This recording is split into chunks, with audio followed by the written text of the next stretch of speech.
नमस्कार दोस्तों, आज दिल्ली से बड़ी खबर आ रही है। आज दिल्ली के मुख्यमंत्री अरविंद केजरीवाल को सुप्रीम कोर्ट ने बड़ी राहत दी है और उनको अंतरिम जमानत दे दी है।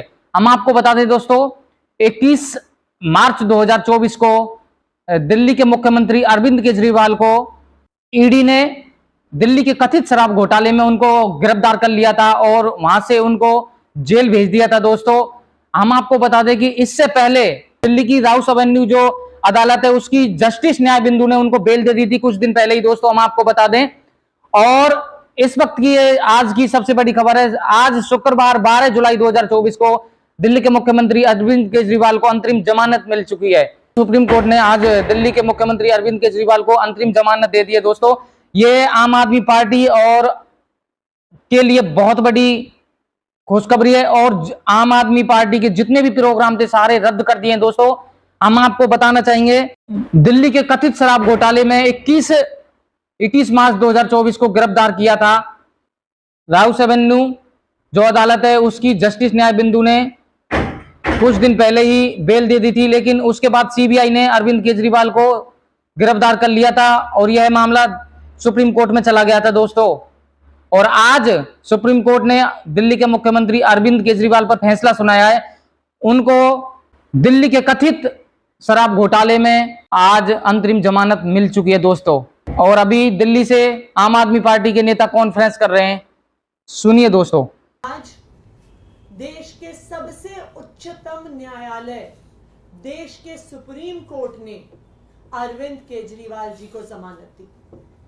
चाहे वो राउस एवेन्यू कोर्ट का फैसला हो या आज सुप्रीम कोर्ट का फैसला हो, इस बात को साबित कर देता है कि अरविंद केजरीवाल जी की गिरफ्तारी पिछले 2 साल से आम आदमी पार्टी के नेताओं और मंत्रियों का विचहंट, पिछले 2 साल से चल रहा ये फर्जी शराब घोटाले का इन्वेस्टिगेशन सिर्फ और सिर्फ भारतीय जनता पार्टी का एक षड्यंत्र है।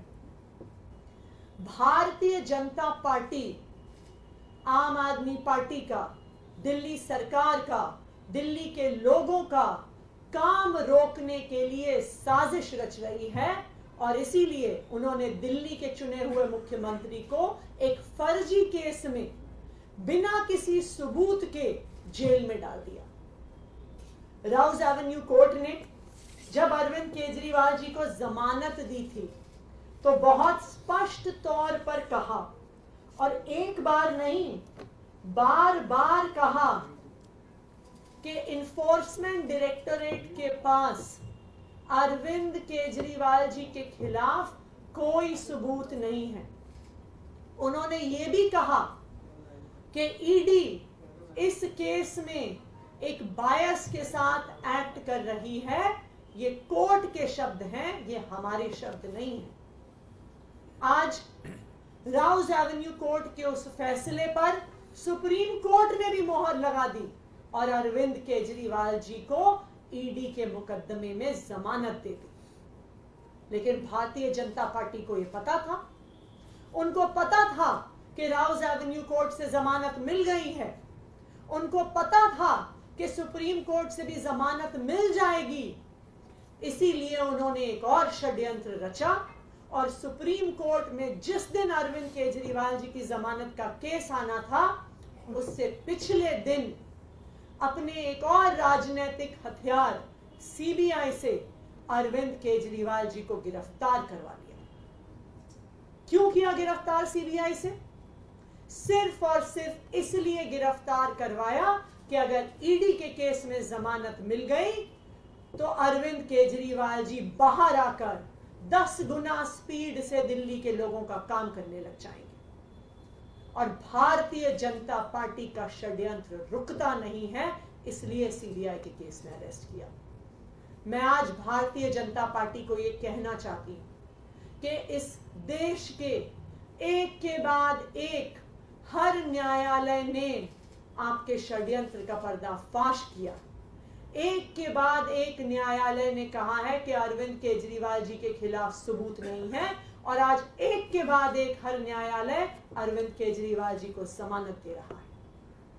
मैं भारतीय जनता पार्टी को यह कहना चाहूंगी कि अपना घमंड खत्म करिए, अपना अहंकार खत्म करिए और बाकी पार्टियों के खिलाफ, लोकतंत्र के खिलाफ षड्यंत्र रचना बंद करिए। सत्य परेशान हो सकता है लेकिन पराजित नहीं हो सकता। अरविंद केजरीवाल की ये जमानत आज पूरे देश के सामने ये साफ कर देती है कि अरविंद केजरीवाल सत्य के साथ खड़े थे, खड़े हैं और खड़े रहेंगे। सुप्रीम कोर्ट ने जो फैसला दिया है वो पूरे देश के लिए एक ऐतिहासिक फैसला है। कई फैसले ऐसे होते हैं जो देश के लिए एक दिशा निर्धारण का काम करती है। आज जो फैसला आया है वो बड़ा स्पष्ट कर देती है कि जो तथाकथित शराब घोटाला भारतीय जनता पार्टी द्वारा जो रचित है वो पूरी तरीके से सुप्रीम कोर्ट ने उसको ध्वस्त कर देता है। सुप्रीम कोर्ट में जाने से पहले इस पर special court, PMLA special court का ऑर्डर आया था। उस ऑर्डर को पढ़ने पर किसी भी व्यक्ति के मन में ये संदेह नहीं रहेगा कि भाई ये केस क्या है। उस ऑर्डर में 3-4 चीजें बड़ी स्पष्ट लिखी हुई है। पहला कि कोई पैसे का लेन देन नहीं हुआ है। दूसरा, पैसे की कहीं एक चवन्नी की बरामद नहीं हुई है। तीसरा, अरविंद केजरीवाल जी का और पार्टी का दूर दूर से किसी चीज में कोई नाता ही नहीं है। जब करप्शन ही नहीं है इस पे तो नाता का सवाल ही नहीं है। और सबसे इंपॉर्टेंट चीज कि उसमें ईडी के इंटेंट को ये मार्क करने वाली बात है।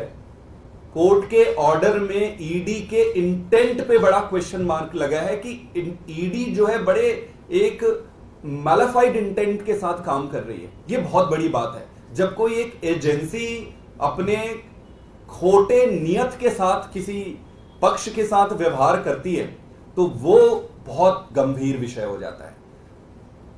स्पेशल कोर्ट के बाद मुद्दा आज सुप्रीम कोर्ट में आया। सुप्रीम कोर्ट में एक बड़े प्रश्न पर विचार किया जा रहा था। और बड़ा प्रश्न क्या था? वो बड़ा प्रश्न ये था कि क्या ये पूरे का पूरा अरेस्ट ही इलीगल है।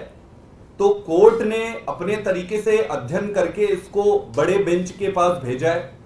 जो भी होगा वो देश के लिए अच्छा ही होगा, दिशा निर्धारण होगा आगे। लेकिन कोर्ट ने इंटरिम बेल ग्रांट किया है अरविंद केजरीवाल जी को। अब आपको ये समझना होगा कि पीएमएलए में जब सारे तथ्य और साक्ष्यों को देखकर सभी सबूत ये जो दिए हैं उसको एग्जॉस्ट करने के बाद ही ऐसे इंटरिम बेल या बेल दिए जाते हैं। तो मेरा ये सबमिशन है भारतीय जनता पार्टी से कि हर कोर्ट में आपको मुंह की खानी पड़ रही है और ये केस सिर्फ आपके द्वारा रचित एक सर्कस है। तो इस सर्कस को बंद करिए। देश का और जनता का और खास करके दिल्ली की जनता का समय व्यर्थ ना करें। नरेंद्र मोदी जी ने, अमित शाह जी ने और भारतीय जनता पार्टी ने इस देश को एक ही चीज दिया है। हर व्यक्ति का हर कार्यकाल की एक देन होती है कि भाई इसने क्या दिया, इसने क्या दिया, इसके कार्यकाल में क्या मिला। तो भाजपा के मोदी जी और अमित शाह के कार्यकाल में एक ही चीज मिला है उस देश को और वो है ये तानाशाही की ऐसी व्यवस्था जिसमें जिस राजनीतिक दल और राजनेता को ये सामने से हरा नहीं सकते या उनका सामना नहीं कर सकते, उनको गलत तरीके से, फ्रॉडुलेंट तरीके से षड्यंत्र करके जेल में डालना या उनको फंसाना, इसको बंद करना चाहिए। देश का बहुत समय वेस्ट हो रहा है। हमें नई राजनीति करनी है, देश को आगे लेकर जाना है। हम सब मिलकर जब अच्छी राजनीति करेंगे तभी देश आगे बढ़ेगा। मेरा ये फिर से रिक्वेस्ट है माननीय प्रधानमंत्री जी से और अमित शाह जी से कि ये गंदी राजनीति से बाहर आइए और अच्छी राजनीति करिए।